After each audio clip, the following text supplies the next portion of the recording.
அனைவருக்கும் வணக்கம். இன்னைக்கு ஆடிப்பெருக்குடைய சிறப்புகள் என்ன, ஆடிப்பெருக்கு வீட்டுல நான் எப்படி எளிமையா செய்வேன், என்ன நிவேதனம் வைக்கலாம், எப்படி நான் பூஜை பண்ணுவேன்னா காமிச்சிருக்கேன். அதுக்கு முன்னாடி நாங்க அங்காளம்மன் கோவிலுக்கு ஒரு கிடா விருந்து, அது மட்டும் இல்லாம பூஜை வந்து பண்ணியிருந்தாங்க. அதுக்காக கூப்பிட்டு இருந்தாங்க, அங்க வந்து போயிருந்தோம் போன ஞாயிற்றுக்கிழமை. இந்த வீடியோ எதுக்கு நான் காமிக்கிறேன் அப்படின்னா, போற வழி எல்லாமே வந்து பாத்தீங்கன்னா நாங்க போறது முக்கம்பு லைன்ல போயிட்டு இருக்கோம். அந்த லைன்ல முக்கம்பு வந்து பாத்தீங்கன்னா உங்களுக்கே தெரியும், தண்ணீருக்கு பேர் பண்ண ஊர். அங்க வந்து தண்ணி வந்து அவ்வளோ வரும். இந்நேரம் ஆடி மாசம் ஆடி பெருக்கு வரப்போகுது அப்படின்னா ஒரு மாசத்துக்கு முன்னாடியே தண்ணீர் வந்து திறந்து விட்டுருவாங்க. நிறைய பேர்கள் விவசாயிகள்லாம் அந்த தண்ணீரை வரவேற்கிறதுக்காக ஆத்துலயே வந்து அந்த மண்ணுல சூடம்லாம் ஏற்றி நல்லபடியா வந்து தண்ணீரை வந்து வரவேற்பாங்க. ஒரு தண்ணீருக்கு அவ்வளோ ஒரு மகத்துவம் இருக்கு. தண்ணீரை வந்து அவ்வளோ ஒரு கொண்டாடுவாங்க நம்ம விவசாயிகள். தமிழ்நாட்டுல பொதுவா வந்து தண்ணீரை தெய்வமா பாக்குற ஒரு நாடுதான் நம்ம நாடு. அது மட்டும் இல்லாம நம்ம வந்து காவிரி தாயை வந்து பாத்தீங்கன்னா அம்மா மண்டபத்துல, ஸ்ரீரங்கத்துல இருக்கிற அம்மா மண்டபத்துல சிலையாவே வந்து நம்ம வந்து வடிச்சு நம்ம வந்து வழிபாடு செஞ்சுக்கிட்டு இருக்கோம். யாரெல்லாம் ஸ்ரீரங்கம் அம்மா மண்டபம் போயிருந்தீங்களோ கண்டிப்பா காவிரி தாயை பார்த்திருப்பீங்க. இப்ப நீங்களே பாருங்க தண்ணீர் எவ்வளவு கம்மியா இருக்கு அப்படின்னு. இது முக்கம்பூன்னு சொன்னா யாருமே நம்ப மாட்டாங்க, அந்த அளவுக்கு தண்ணீர் வந்து ரொம்ப கம்மியா இருக்கு. இங்க எங்க ஊர்ல இருக்கிற ஆத்துல சுத்தமா வந்து தண்ணியே இல்லை, வறண்டு போய் கிடக்கு. அதே மாதிரி காவிரிலயும் வந்து பாத்தீங்கன்னா மீன்கள்லாம் வந்து இறந்து கிடக்கு அப்படின்னு சொல்லப்படுது, செய்தியெல்லாம் வந்துச்சு. ஸோ இதெல்லாம் வந்து இயற்கை நமக்கு கொடுக்கக்கூடிய ஒரு அறிகுறி தான். தண்ணீர் பஞ்சம் வரப்போகுது. கர்நாடகால இருந்து நமக்கு வரக்கூடிய தண்ணீர் வந்து இன்னும் நமக்கு வரல. அப்படிங்கும்போது அங்கேயும் மழை வந்திருந்தா எந்த ஒரு ஆட்சியும் நம்ம எதிர்பார்க்கவே தேவையில்லை. அதுவே வந்து ஆட்டோமேட்டிக்கா வெள்ளம் வந்திருந்தா நமக்கு தண்ணீர் ஆட்டோமேட்டிக்கா திறந்திருப்பாங்க. ஆனா மழை வந்து இல்லை. எங்க ஊர்ல எல்லாம் சுத்தமா இந்த வருஷம் மழையே அவ்வளவா இல்லை. அதனால வந்து நமக்கு ஒரு கடவுள் உணர்த்தக்கூடிய ஒரு அறிகுறி என்னன்னா, தண்ணீரை நம்ம சிக்கனமா பயன்படுத்தணும், தண்ணீரை மதிக்கணும் அப்படிங்கிறதான் இந்த வீடியோ பதிவு மூலமா நான் கேட்டுக்கிறேன். தண்ணீர் மட்டும் இல்லை அப்படின்னா உங்களுக்கே தெரியும், வள்ளுவரையும் சொல்லியிருக்காரு, நீரின்றி அமையாது உலகு. உலகமே வந்து பாத்தீங்கன்னா நீர் இல்லைன்னா உலகமே கிடையாது. நம்ம என்னதான் வந்து வாட்டர் பாட்டில புடிச்சு குடிச்சாலும் அந்த வாட்டர் பாட்டில் நிரப்புறதுக்கும் நமக்கு இயற்கை தண்ணி தரணும், இயற்கையை நம்ம மதிக்கணும் அப்படின்னு இந்த வீடியோ மூலமா சொல்லிக்கிட்டு, அங்காளம்மன் கோயில்ல நல்லபடியா வந்து சாமியை வந்து நல்லபடியா வேண்டிக்கிட்டேன். எனக்கு வந்து மனசு கொஞ்சம் கஷ்டமா தான் இருந்தது வர வழியெல்லாம். ஏன்னா தண்ணீரை வந்து பார்த்துட்டு பச்சை பசேன்னு இருக்கிற அந்த இடத்தெல்லாம் பார்த்துட்டு தான் அந்த லைன்ல வரும்போது அவ்வளோ ஒரு குளிர்ச்சியா இருக்கும் கண்ணுக்கு பார்க்கவே. ஆனா இப்படி வறண்டு போய் கிடக்கு அப்படின்னு நினைக்கும் போது ரொம்ப வந்து மனசுக்கு கஷ்டமா இருக்கு. இந்த ஒரு வழிபாட்டை நம்ம எல்லாருமே இந்த வருஷம் ஆடிப்பெருக்குக்கு செய்யணும். ஏன் அப்படின்னா எல்லாருக்குமே தண்ணீருங்கிறது தேவை. காவிரி ஓரமா இருக்கிறவங்க, ஆற்றங்கரையோரமா இருக்கிறவங்க தான் பூஜை பண்ணணும்னு இல்லை, எல்லாருமே வந்து அவங்க வீட்டுல ஒரு செம்பு தண்ணியாவது வச்சு அன்னைக்கு நம்ம வந்து பிரபஞ்சத்துக்கும் அந்த பஞ்சபூதங்கள் நீருக்கும் நம்ம நன்றி சொல்லியே ஆகணும். இப்ப வீட்டுல வந்து பாத்தீங்கன்னா சிங்க் இருக்கு பாத்தீங்களா. எங்க ஊர்ல வந்து ஆறு வந்து ஆத்துல வந்து நிறைய பேர் வந்து பண்ணுவாங்க பெண்கள்.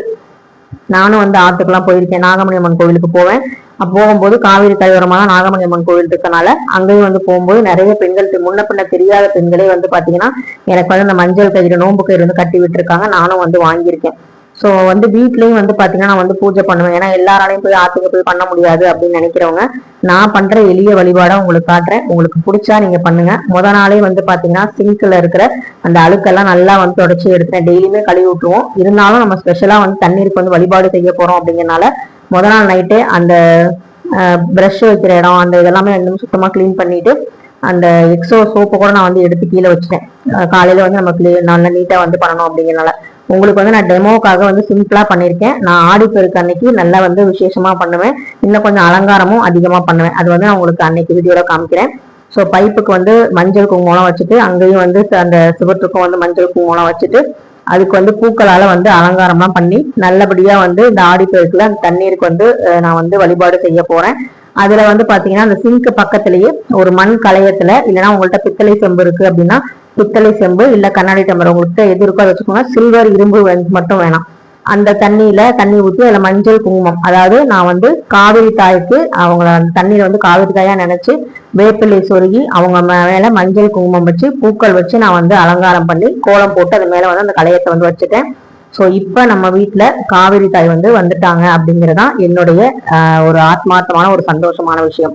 அதுக்கு பக்கத்திலேயே வந்து பாத்தீங்கன்னா வந்து விளக்கு வந்து ஏற்றுவேன். சின்னதா ஒரு அகல் விளக்கு ஏத்துனா போதும்.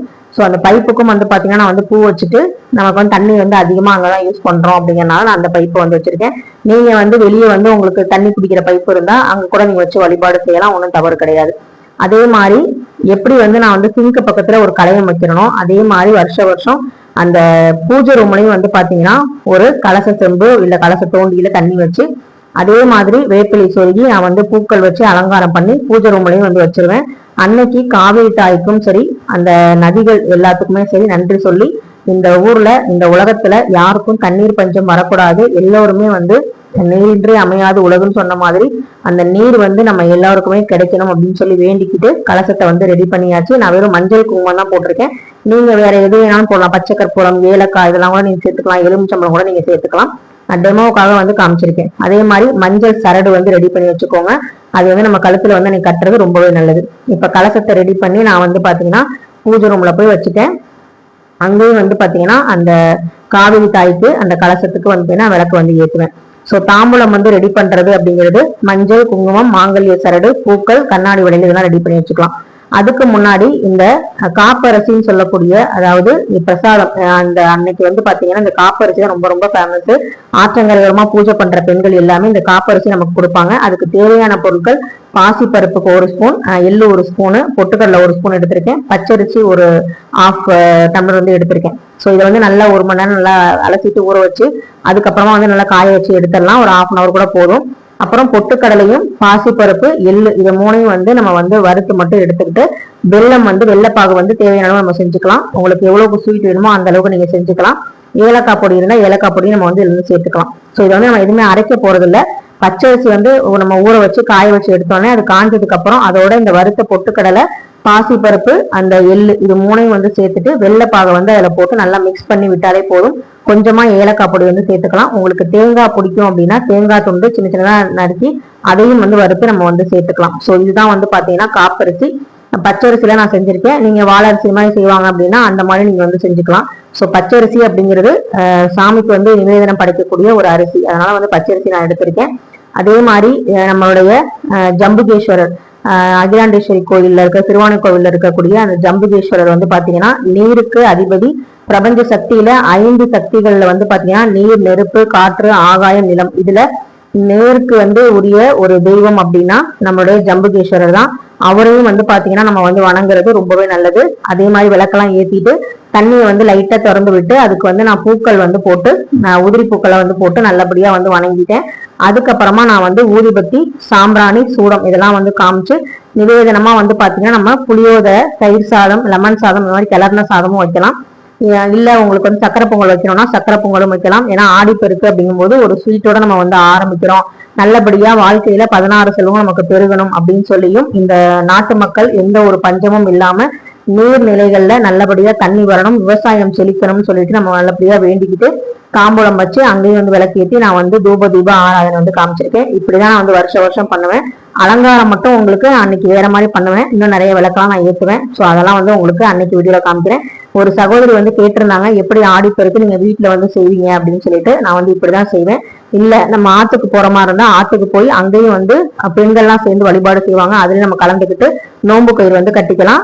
கணவருக்கு வந்து பாத்தீங்கன்னா வலது கையில வந்து கட்டலாம்.